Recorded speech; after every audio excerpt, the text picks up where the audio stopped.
E hoje estamos aqui com um assunto muito especial que certamente vai chamar muita atenção de você que é mãe ou deseja ser mãe. O nosso canal tem o privilégio de trazer até você a doutora Amanda Andrade, médica pediatra de extrema confiança, que estará aqui para falar de assuntos muito importantes, como, por exemplo, autismo, fatores de risco, como prevenir, se existe uma idade para o diagnóstico, qual que é a diferença do autismo e transtorno de déficit de atenção. Enfim, são assuntos que você vai gostar demais. Seja muito bem-vinda aqui, doutora Amanda. Obrigada, bom dia, tudo bem? Muito bem. Amanda, conta pra gente aí, é um assunto que ganha muita pauta, tem muito espaço hoje no dia a dia, é a questão do autismo e o TDAH. Qual que é a diferença que nós temos entre essas duas situações? O que a mãe tem que ficar atenta aí em casa para o diagnóstico de uma situação ou de outra? Você tem como nos resumir a diferença de um e outro e o que a mãe deve ficar atenta? Bom, a gente tem esses dois assuntos, né, que são bem falados e às vezes acaba tendo uma confusão. O autismo, a criança ela vai ter várias diferenças nesse desenvolvimento que a gente pode prestar atenção. Uma muito importante é essa comunicação visual, que é uma das primeiras coisas que as mães podem prestar atenção em casa. Outra é um atraso na fala, outra é a interação social. Então isso a gente não consegue fazer enquanto a criança é muito pequenininha. Um bebê de 9, 10 meses, ele não vai ter isso desenvolvido ainda normalmente. Então quando que a gente vai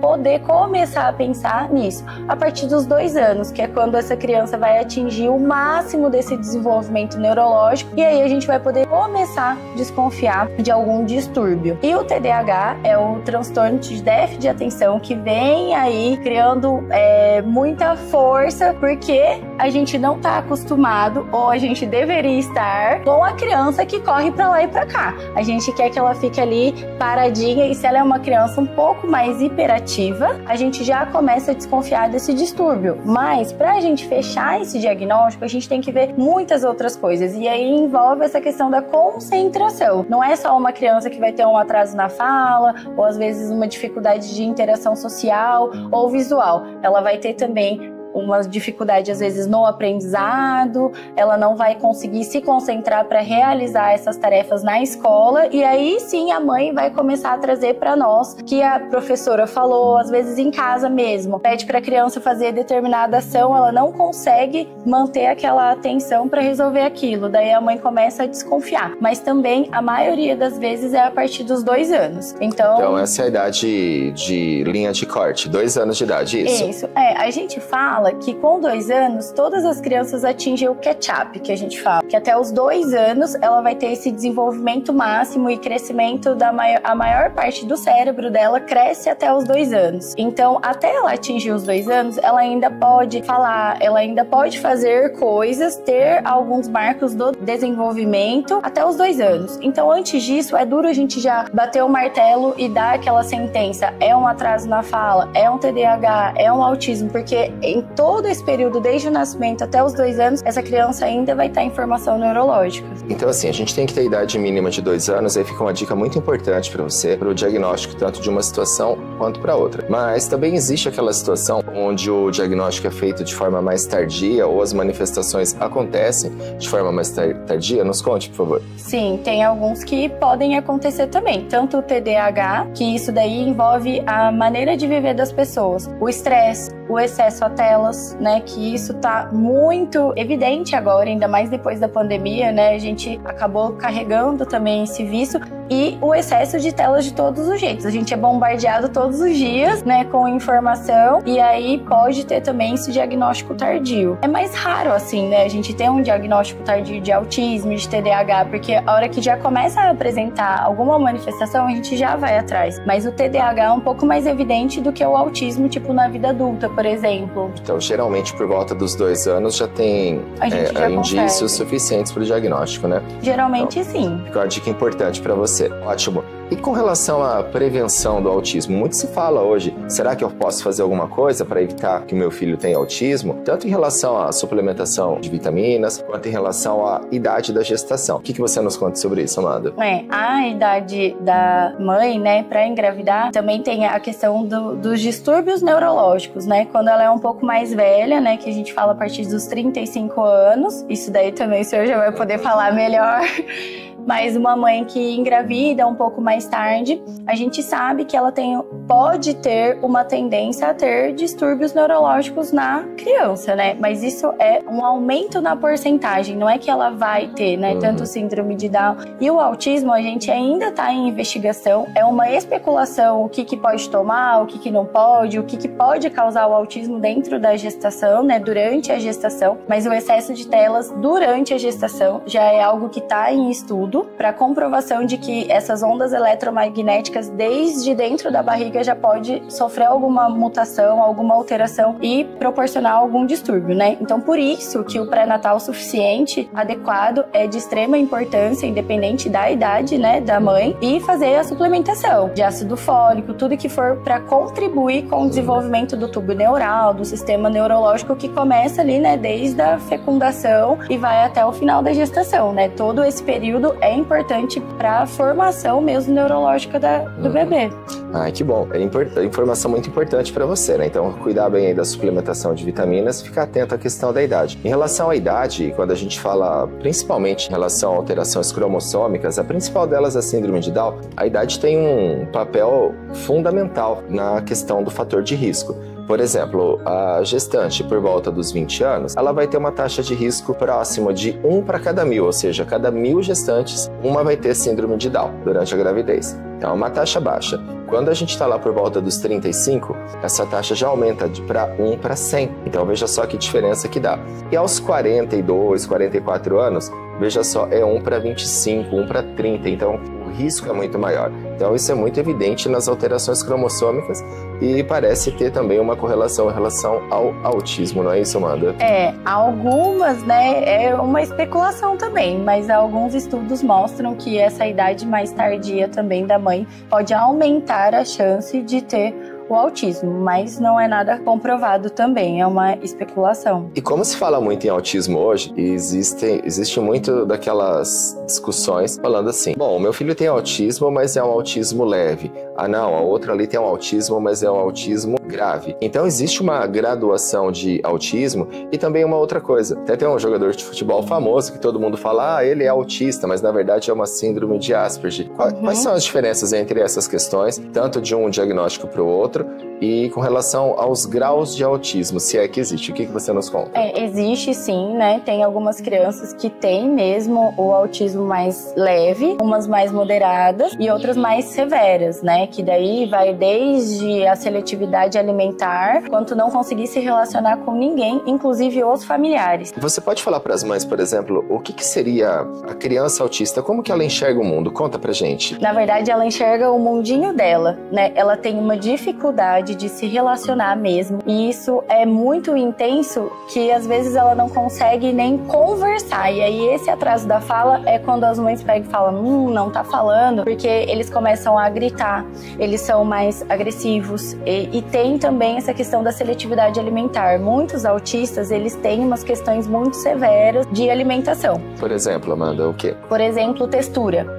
Tem autista que não consegue comer nada que for pastoso, por exemplo. Ele só consegue comer sólido. E aí entra outros também distúrbios alimentares, mas é muito impressionante como que eles não conseguem, assim, essa relação com a comida. Tem coisa, assim, que só de sentir o cheiro sensorial, tudo eles rejeitam mesmo, sabe? Aí você tem que ir tentando fazer uma reintrodução alimentar, e aí é um trabalho também multidisciplinar, né? Então não é só o pediatra, só o psiquiatra, só o neurologista que vai fechar esse diagnóstico. Então isso é muito importante, a questão do diagnóstico, porque o que acontece? A gente começa a desconfiar e aí já quer ter essa sentença. Ele é ou não é autista? E isso leva um tempo. Eu falo isso para as mães. Calma, a gente precisa investigar. Tem alguns testes que a gente pode aplicar e descartar também outras alterações. Então, até os 2 anos a gente tem que ir investigando isso. E aí o que acontece? Essa alteração com a comida gera um desconforto muito grande para as famílias, porque daí também entra a questão de alteração do peso, que daí não consegue comer. E aí eles têm essa relação com a textura mesmo, e aí entra mais esse distúrbio alimentar. Então tem alguns autistas que eles têm assim um déficit de comunicação, ou às vezes na fala e interação social.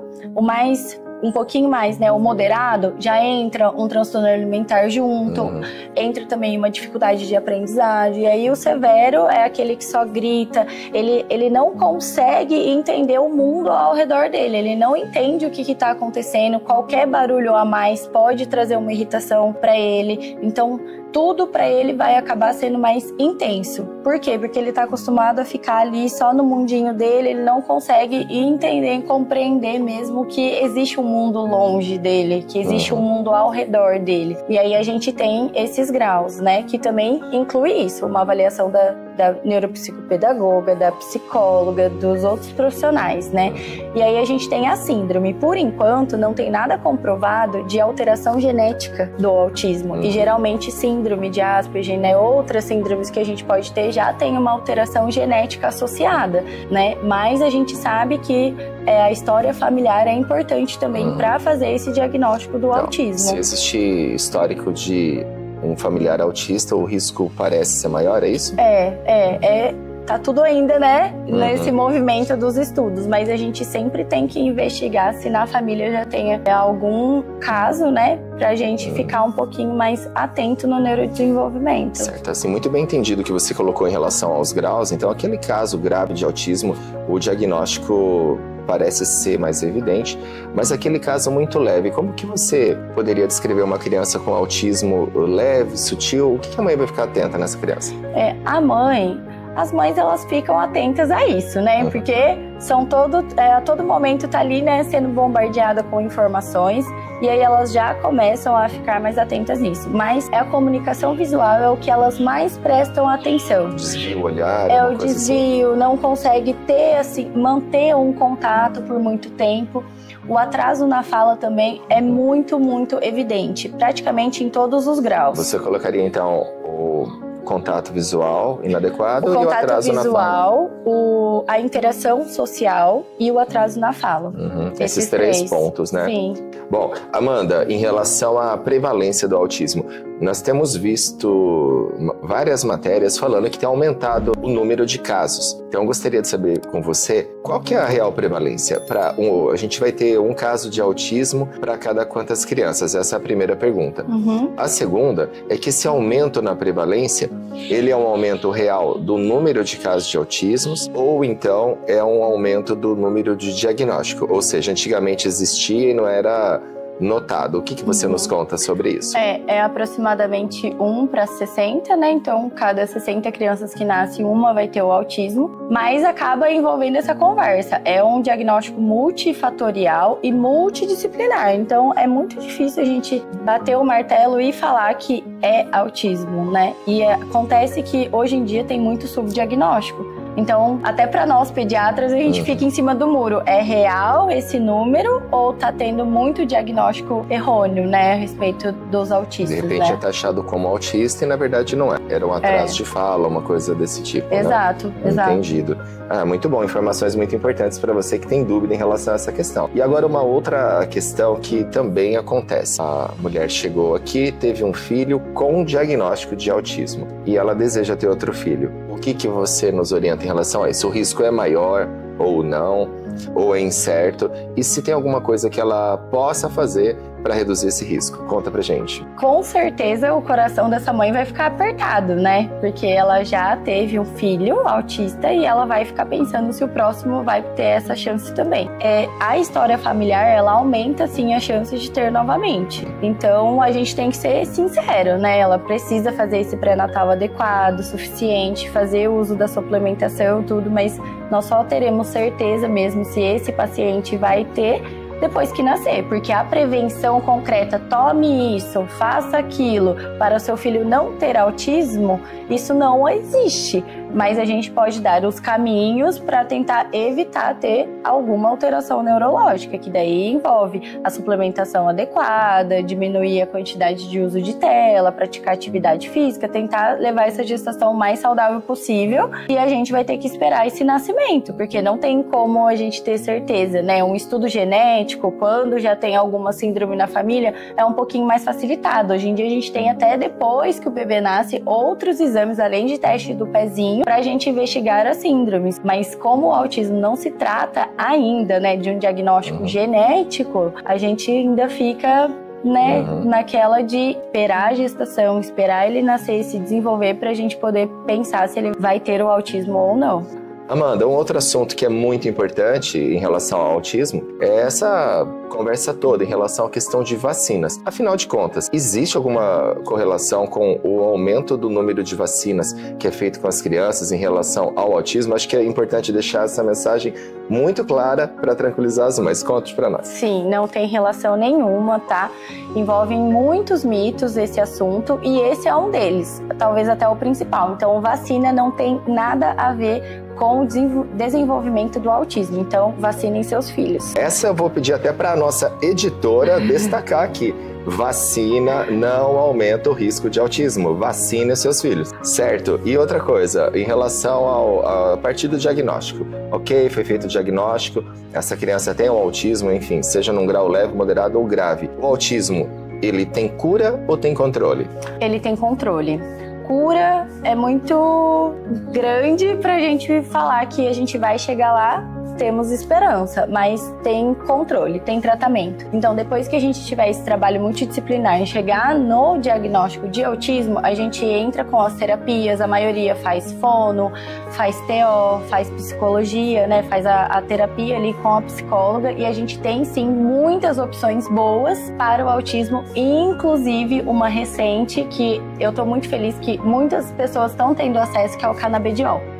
Então, é muito bacana. Dentro disso, a gente tem várias opções e as pessoas estão conseguindo ter um pouco mais de acesso a isso, que está transformando as vidas de quem tem um autismo mais severo, por exemplo. Inclusive o TDAH. Ele tem também o tratamento, né? E aí a gente tem muitas opções, além da medicamentosa, com terapia, e entre outras coisas que a gente pode fazer.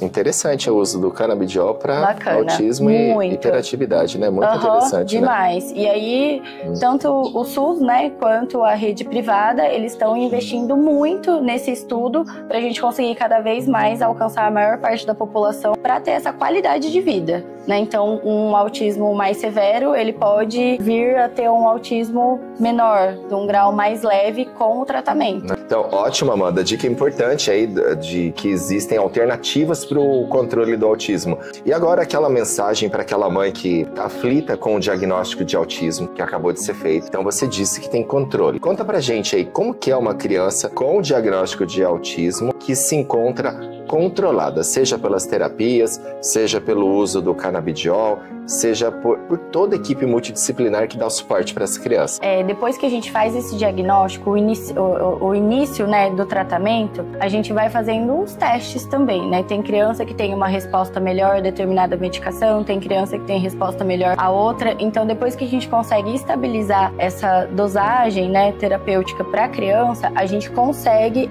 ver as melhoras para ela. Então, como eu tenho um afilhado que tinha um grau severo e agora a gente consegue ter ele ali um moderado, é visível a melhora dele. Na fala. Interage mais. Na escolinha ele consegue ficar, né? Com relação ao aprendizado, o que você nos diz? O aprendizado também, ele teve uma melhora, mas é um trabalho de formiguinha, né? Não é só ir lá na escola e tomar a medicação. Ele tem que continuar com as terapias e a gente tem que ir fazendo esse trabalho conjunto, porque algumas das medicações também têm alguns eventos adversos. Então a gente sempre tem que ver qual que é a dose melhor para cada paciente, para a gente garantir que ele vai ter essa melhora e diminuição dos sintomas e melhora do desenvolvimento dele também. E existe, Amanda, algum método de ensino específico para criança autista? Ou seja, assim, dentro da própria escola ou alguma coisa extracurricular O que você nos conta? Sim, tem uma terapia específica, que é a terapia ABA, que aí são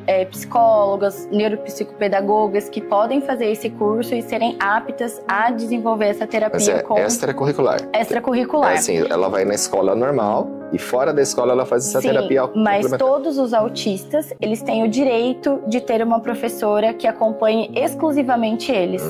Então, ele tem o direito de ter alguém ali todo momento com ele, e se precisar passar tarefas diferentes, pode passar também, mas aí esse aluno que tem autismo, ele tem um direito. Então, é até bacana você, mãe, que tem um filho na escola, pedir para a escola essa ajuda, porque é um direito do seu filho, que vai ajudar e estimular esse neurodesenvolvimento dele e esse processo de aprendizagem, porque daí ele vai ter um acompanhamento diferenciado além das terapias na escola também. Importantes dicas para você que acabou de fazer o diagnóstico de autismo. Entender que existe controle, como a doutora Amanda nos disse. Entender também que existe um suporte especial para sua criança, para que a vida seja levada da forma mais próxima ao normal possível, não é isso, Amanda? É isso aí. Muito bom. Olha, eu tenho certeza que tudo que foi falado aqui para você que é mãe, ou tem uma criança com autismo em casa, ou se encontra aí na dúvida, eu tenho certeza, isso foi muito importante para você. A doutora Amanda nos tirou inúmeras dúvidas. Eu tenho certeza que você vai levar esse conteúdo para uma outra amiga que tem essa mesma dúvida que você.